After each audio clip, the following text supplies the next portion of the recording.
Se ha dicho harto sobre Fuera de Lugar, que podría ser una novela policial, o hay gente también la ve como una novela de denuncia, porque tú comienzas hablando de un grupo de personas que fotografían a niños desnudos y sienten que no están haciendo nada malo en eso. Pero ¿cómo la ves tú? ¿Cómo sientes que tiene que ser descrita quizás esta novela? Es difícil para mí dar una respuesta, porque eso supondría un autor indicando la lectura correcta. Y yo creo que los autores no tienen por qué indicar una lectura correcta. Por lo tanto, lo que yo pueda decir es un parecer más entre esos otros pareceres, y que yo pueda estar de acuerdo con unos o en desacuerdo con otros no indica nada excepto una opinión personal. Solo diría una cosa. Yo creo que la idea de denuncia supone una certeza. Y generalmente las denuncias son denuncias sobre algo que ya sabemos y sobre algo que ya pensamos. La denuncia en cierto modo funciona como una ratificación. No imagino a alguien que tenga una opinión determinada sobre, para el caso, cuestiones de pedofilia, y a partir de la novela tenga una mirada, no sé, comprenda que eso está mal, por ejemplo. Yo escribí la novela al menos con la intención, y creo que funciona, de desestabilizar certezas, de incomodar certezas. No ir a una certeza contraria, no hay una apología de ninguna cosa. Por lo tanto, la idea de denuncia me parece que sería un poco reductiva. Más bien hay una evidencia, que es un grupo de personajes que hacen cosas que no pueden sino parecernos muy mal, pero la distribución del bien y el mal y la responsabilidad y los remordimientos está corrida de lugar en la narración, de manera que más que ratificar una idea previa, mi propósito al menos ha sido la descolocación, la perturbación, incomodar a la lectura. Tú logras situar lo aberrante en lo cotidiano.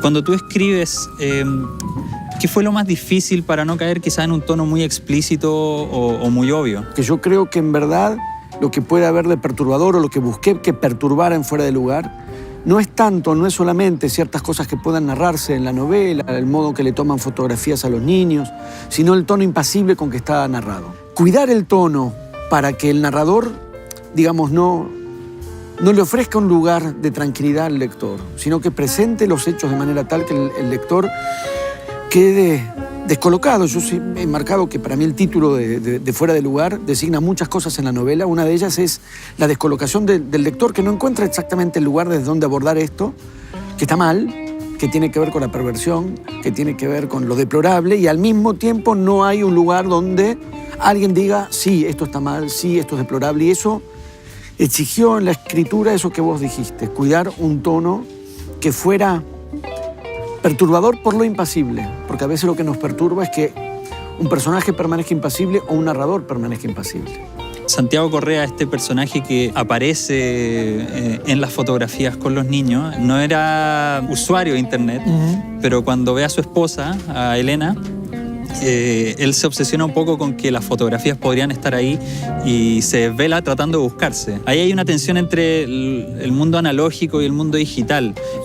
¿Cómo te posicionas tú en esa tensión? Si hay algo que se ha transformado, entre las tantas cosas que se han transformado tan fuertemente en estos años, yo diría, por un lado, es claramente la circulación de comunicación de textos y de imágenes, y por otro lado, y creo que ahí también hay una resonancia del título de la novela, de Fuera de Lugar, que es un cambio absoluto y absolutamente radical de las escalas, de las proporciones y de las nociones de lo que puede estar cerca o lejos.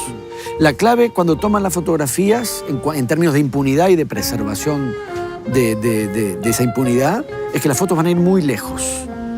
Y que nunca, digamos, por lo tanto, van a circular en el lugar donde los propios personajes viven. Pero en Internet no existe más cerca o lejos. Las distancias se suprimen, lo inmediato, lo lejano, se alteran por completo. Yo diría en ese punto, en la novela, de alguna manera, Internet es el fuera de lugar. Porque todo está en todos los lugares y en ninguno a la vez. Y cuando las fotos entran en esa circulación vertiginosa, efectivamente, para este personaje yo necesitaba un personaje así. Alguien que estuviese de alguna manera formateado en la escala analógica, en la tangibilidad del papel fotográfico es también el personaje que se mueve en la novela. Es el personaje que va de un lado al otro y viaja de un lado al otro, y su mujer, que navega en Internet, está siempre adentro de la casa. ¿Quién está más en contacto finalmente con el mundo? En algún sentido él, en algún sentido ella. Y es un personaje como él que está formateado en una escala y lanzado a otra, quien se ve efectivamente desbordado, y la novela en ese tramo del relato tiene el vértigo de quien sí, ha formado su percepción a una escala y se ve lanzado de pronto a otra. ¿Sientes que aprendes algo cuando inicias la escritura de una novela y en caso particular de Fuera de Lugar, te deja alguna enseñanza tu escritura, tu proceso de escritura? Para mí la experiencia literaria, la experiencia estética es mucho más interesante, la experiencia artística en general es mucho más interesante cuando desestabiliza y pone en crisis y nos lleva a repensar lo que teníamos por cierto, que cuando nos procura un repertorio de certezas que nos van a dejar tranquilos. Entonces, para mí, por lo pronto, lanzarme a escribir Fuera de Lugar fue lanzarme algo que yo no sabía. Se puede permanecer impasible ante algo que nos consterna, porque a mí, en lo personal, naturalmente me consterna lo que en la novela se narra. Y al mismo tiempo consideraba y considero que para perturbar al lector, el narrador no tenía que estar consternado como yo.